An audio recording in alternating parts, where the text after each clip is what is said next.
ایک حدیث پہ اگر عمل ہو جائے تو مجھے اللہ کی قسم کھا کر میں کہتا ہوں یہ کورونا کا پتہ ہی نہیں چلے گا کہاں گیا. صرف ایک حدیث. میرے نبی نے فرمایا 4 باتیں مجھ سے لے لو پھر دنیا بھی تمہاری ہے آخرت بھی تمہاری ہے. 4 اذا کانت فیک. 4 باتیں لے لو مجھ سے پھر دنیا بھی تمہاری ہے آخرت بھی تمہاری ہے. تمہیں کوئی ٹیڑھی آنکھ سے نہ دیکھ سکے گا, تمہیں کوئی نقصان نہ پہنچا سکے گا کہ تمہارے رب کا سایہ تم پہ چھا جائے گا. تو 4 باتیں کون سی ہیں؟ صدق و حدیث, ہمیشہ سچ بولنا, جھوٹ نہ بولنا. اب مجھے بتائیں, سارے یہ اینکرز بیٹھے ہیں, سارے ہمارے وزیر اعظم بیٹھے ہوئے ہیں, ہم کتنا جھوٹ بول رہے ہیں, ہم کس قدر جھوٹی قوم ہیں. ہم اس جھوٹ کے ساتھ اللہ کی بارگاہ میں کوئی مقام نہیں لے سکتے. تو میرے نبی نے پہلی بات فرمائی صدق و حدیث, سچ بولنا. دوسری بات فرمایا حفظ و امانت, کبھی کسی کو دھوکہ نہ دینا. یہ میرے نبی نے فرمایا میرا امتی ہر گناہ کر سکتا ہے, 2 کبھی نہیں کرے گا, ایک جھوٹ کبھی نہیں بولے گا, ایک دھوکہ کبھی نہیں دے گا. تو وزیر اعظم صاحب آپ اکیلے ہیں, دیانتدار ہیں, اللہ سے رونے دھونے والے ہیں, مانگنے والے ہیں, لیکن 22 کروڑ لوگوں میں سچے کتنے ہیں؟ 22 کروڑ لوگوں میں دیانتدار کتنے ہیں؟ ایک بہت بڑے چینل, میں ہاتھ جوڑ کے اینکر بیٹھے ہیں, معافی مانگ کے بات کر رہا ہوں, ایک بہت بڑے چینل کے مالک نے مجھ سے کہا کوئی نصیحت کرے. میں نے کہا چینل سے جھوٹ ختم کر دو. کہا پھر چینل ختم ہو سکتا ہے, جھوٹ نہیں ختم ہو سکتا. تو جہاں جس کو, یہ صرف پاکستان کی بات نہیں, پوری دنیا کا میڈیا جھوٹا ہے اور سب سے زیادہ جھوٹ بولا جاتا ہے. اور میرے رب کو, میرے نبی کو جھوٹ سے نفرت ہے. میرے نبی نے فرمایا پیاز کھا کے مسجد میں مت آؤ کہ فرشتوں کو تکلیف ہوتی ہے, بو ہوتی ہے. لیکن میرے نبی نے فرمایا جب کوئی مرد عورت جھوٹ بولتا ہے تو فرشتے اس کے منہ کی بدبو سے 3 میل دور بھاگ جاتے. تو جھوٹ اور خیانت کے ساتھ ہم کسی آفت کا مقابلہ نہیں کر سکتے. آپ نے فرمایا صدق و حدیث, حفظ و امانت, سچ بولنا چاہے جان چلی جائے, اور دھوکہ نہ دینا. مسلمان کسی کو دھوکہ نہیں دیتا ہے. تیسرا فرمایا حسن و خلیقت, اپنے اخلاق اچھے کرنا, اور اخلاق کا سب سے اونچا مقام حیا ہے. اب میں کیسے بات کروں؟ میرے دیش میں حیا کو کس نے تار تار کیا؟ میرے دیش کی بیٹیوں کو کون نچا رہا ہے؟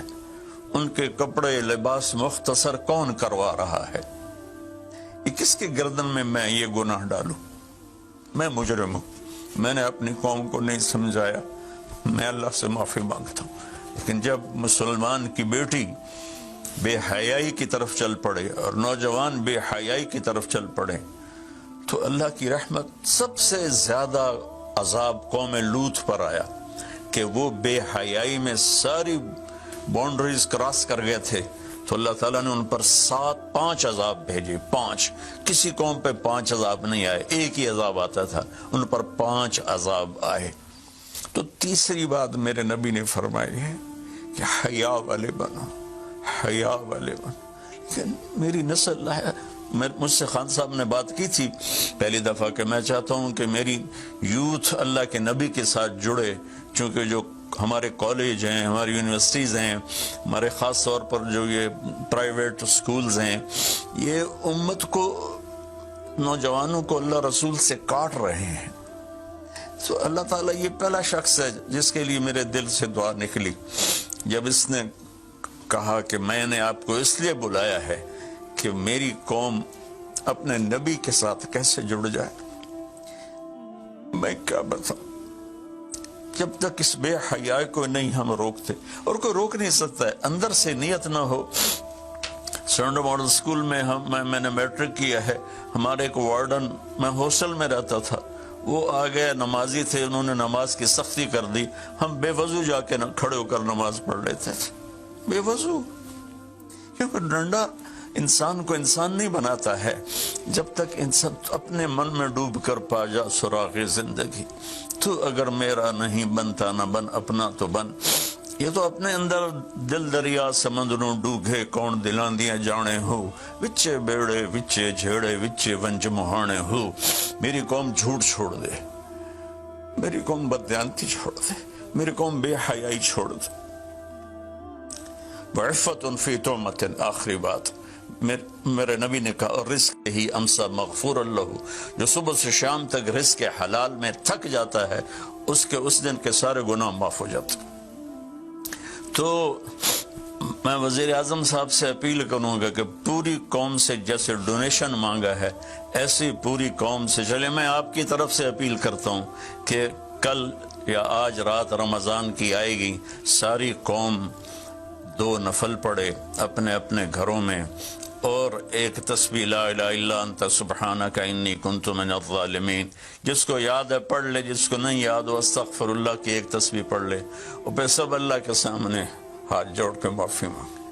اور اللہ تعالیٰ کہتا ہے ما من یوم الا والبحر یستاذن فی ان یغرق ابن آدم، روزانہ، یہ مسند احمد کی روایت، روزانہ سمندر کہتا ہے یا اللہ اجازت دے میں چڑھ جاؤں اور ان کو بہا دوں۔ والارض تستاذن فی ان تبتلعہ، زمین کہتی ہے اللہ مجھے اجازت دے میں ان بے حیاؤں کو نگل جاؤں، ان جھوٹوں کو، ان بدماشوں کو، اس مافیا کو میں نگل جاؤں۔ تو والملائکۃ تستاذن فی ان تعجلہ وتہلکہ، فرشتے اللہ سے کہتے ہیں یا اللہ تو ہمیں اجازت دے ہم ان کا صفایا کریں۔ میرا اللہ کہتا ہے دعو عبدی فانا اعلم بعبدی منکم، جاؤ جاؤ اپنا کام کرو، یہ میرا بندہ ہے اور میں جانوں میرا بندہ جانے۔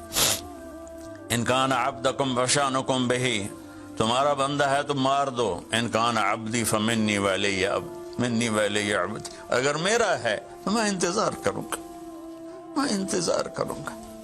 پچھلی قوموں میں ایک طوائف نے کتے کو پانی پلایا تو اللہ نے اس کی بخشش کر دی، معاف، ہم تو مائل بکرم ہیں، کوئی سائل ہی نہیں، کوئی مانگنے والا تو ہو۔ ان 4 چیزوں نے ہماری ہر چیز بکھیر دی، توڑ دی۔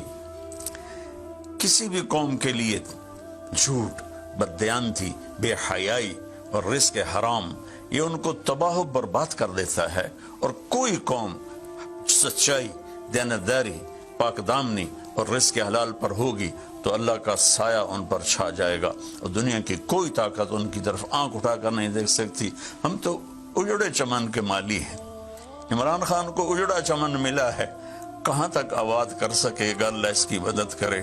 چمن کے تخت پر جس دم شہ گل کا تجمل تھا، ہزاروں بلبلیں تھی باغ میں، ایک شور تھا، غل تھا، کھلی جب آنکھ نرگسی نہ تھا جز خار کچھ باقی، بتاتا باغ مارو رو، یہاں غنچہ یہاں گل تھا، یہاں غنچہ یہاں گل تھا۔ ابھی عمران صاحب نے یرموک کی اور قادسیہ کی بات کی، کتنے تھے؟